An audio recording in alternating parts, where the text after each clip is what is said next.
Season 3 of the VeloTour has concluded following the Tour de France, with the title chase going down to the final stage. We'll recap the drama of the Tour de France, then reflect on the final team standings for Season 3.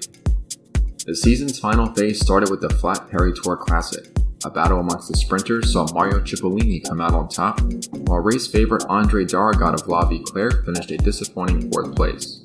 It was a blundered opportunity for La Vie Claire to take control of first place in the team standings. Following Paris Tour was the Ile Lombardia Classic. The top climbers launched a move on the decisive Mura di Sormano, but the race came back together in the valley below.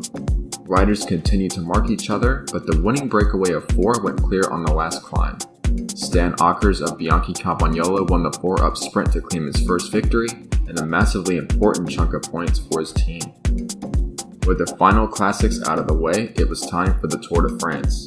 Star sprinter Mario Cipollini won the first 2 flat stages, but in predictable fashion, he failed to finish the Tour, being eliminated on stage 15. Julian Alaphilippe, George Hincapie, and Jamaleddine Abdou-Japarov all won stages in the opening week, with Alaphilippe in yellow ahead of the first time trial. In a surprise victory, Knut Knudsen of Bianchi Campagnolo won the stage 7 time trial, while Alaphilippe successfully defended his overall lead. The Pyrenees arrived on stage 9, and Julian Alaphilippe lost his yellow jersey after cracking on the Col de Peyresourde. Philippe Gilbert won the stage from the breakaway and took the yellow jersey, while Stan Åkers attacked the GC favorites to gain almost 1 minute over his biggest rivals. Stage 10 featured a demanding summit finish to Plateau de Bay, and got another breakaway winner with Gerrit-Jan Teunissen of Zulu Kingdom. The Dutchman also took the polka dot jersey and would hold it for the remainder of the Tour de France. Andy Schleck and Gösta Petersen gained 1.5 minutes over Stan Åkers on stage 10, but Åkers had enough time in hand to take the yellow jersey. The hilly stages in the middle of the Tour saw little drama in the fight for yellow. Jan Ross, Marco Pantani, and Jamaleddine Abdou-Japarov each won stages, and Abdou-Japarov solidified his lead in the green jersey competition. The hilly stage 14 into Gap served as the gateway to the Alps, and produced an unexpected victor as Frank Schleck of Kelme attacked the GC favorites to win the stage. The next day proved to be a turning point in the Tour de France, on just 81 kilometers from Gap to the Praloops ski station. The final climb up to Praloops saw Bjarne Riis and Gösta Petersen crack under the onslaught of the Evian team, who were riding to put Andy Schleck in yellow. Andy Schleck won the stage and had 3 of his teammates in the top 6 riders, but Åkers weathered the storm and lost just 15 seconds to Andy Schleck. Stage 16 was the first Grand Alpine stage and promised high drama. Marco Pantani dropped Gerrit-Jan Teunissen on the descent into Briançon to win his second stage, but the race behind stalled as the favorites were unable to attack each other. Having climbed his way into second place overall, Andy Schleck was 1 minute 24 seconds behind Stan Åkers heading into stage 17, the last big mountain stage of the Tour. Evian sacrificed their chances in the team classification by riding hard throughout the stage to tire Åkers and his Bianchi Campagnolo teammates. On the final ascent to La Plana, Schleck dropped Åkers and won the stage. However, Åkers lost just 58 seconds and again defended his yellow jersey. The hilly course on stage 18 saw Marco Pantani win his 3rd stage, while Andre Darrigat finally got La Vie Claire's stage win on stage 19.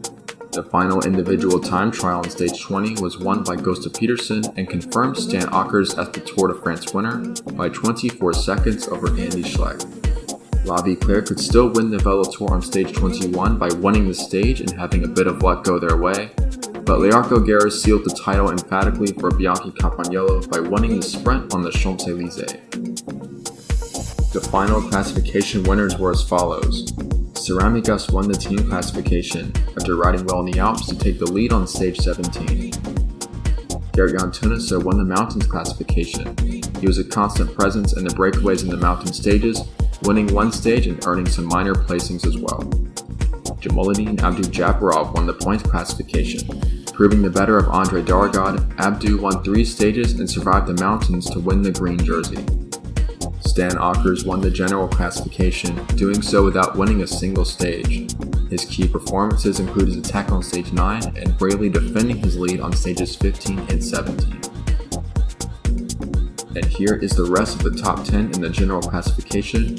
Your winner Stan Åkers of Bianchi Campagnolo, Second place was Andy Schleck of Evian, just 24 seconds back. Bjarne Riis of Kelme was third at 1 minute and 10 seconds. Gustaf Petersen of La Vie Claire fourth at 2 minutes and 5 seconds. Jan Ulrich of Zulu Kingdom fifth at 4 minutes and 37 seconds. Sixth place was Tommy Prem of Blackberry at 5 minutes 20 seconds. Andrew Hamston, 7th place for Ceramigas at 5 minutes 36 seconds. 8th place for Henny Kuiper of Bianchi Campagnolo at 8 minutes 20 seconds.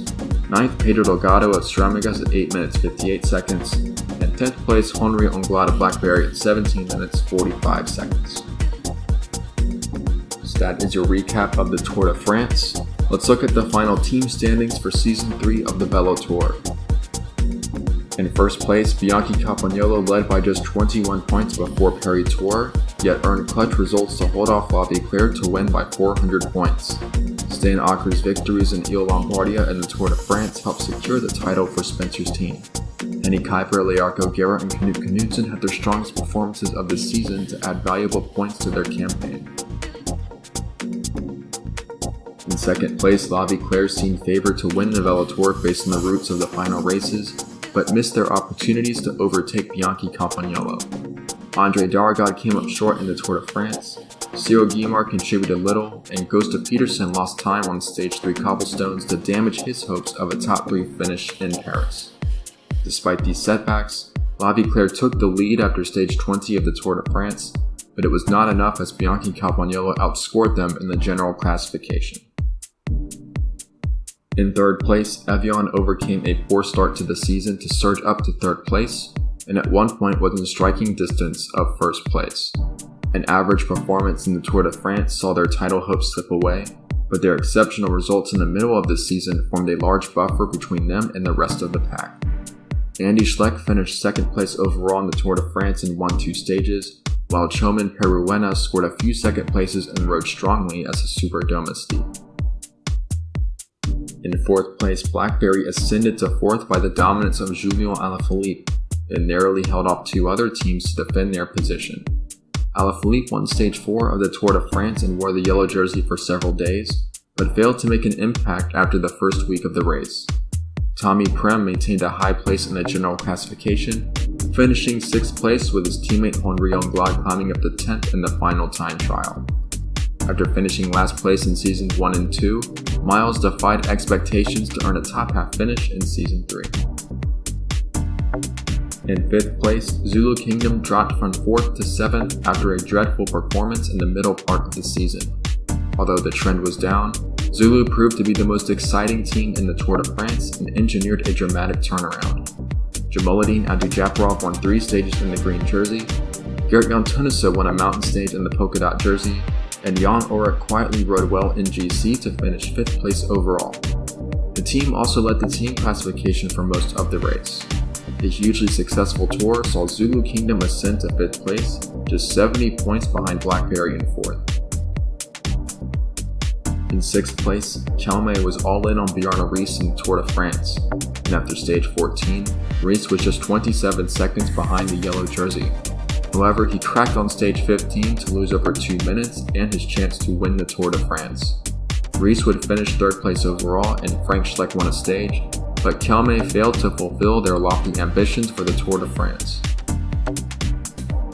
In 7th place, Fiat struggled in the last part of the season, yet still provided some excitement in the Tour de France. George Hincapie won Stage 3 with a tremendous solo breakaway to take the yellow jersey, and Jan Ross won the uphill sprint on Stage 11. The rest of their tour was forgettable, with Urs Sforza failing to challenge the other big sprinters. Unsurprisingly, Fiat tumbled down the team standings after a strong start to the season.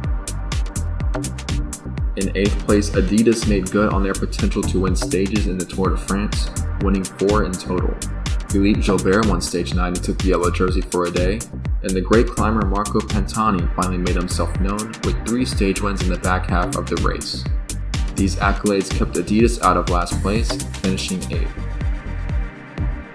In 9th place and last, Ceramigas struggled to fulfill their team vision of stage race dominance throughout the season, but improved throughout the Tour de France to earn a surprising win in the team classification. Andrew Hamston overcame a dreadful start to the race by finishing 2nd on the 2 hardest mountain stages, climbing up to 5th place overall. A poor time trial on stage 20 saw him drop to 7th place in Paris, but he was possibly the best climber in the race. Pedro Delgado finished 9th overall in support of Hamston, and superstar sprinter Mario Cipollini won 2 early flat stages. So that does it for the teams, and it does it for Season 3 as well. Thank you to the players for drafting your teams and being part of the competition. We hope to see you all for Season 4.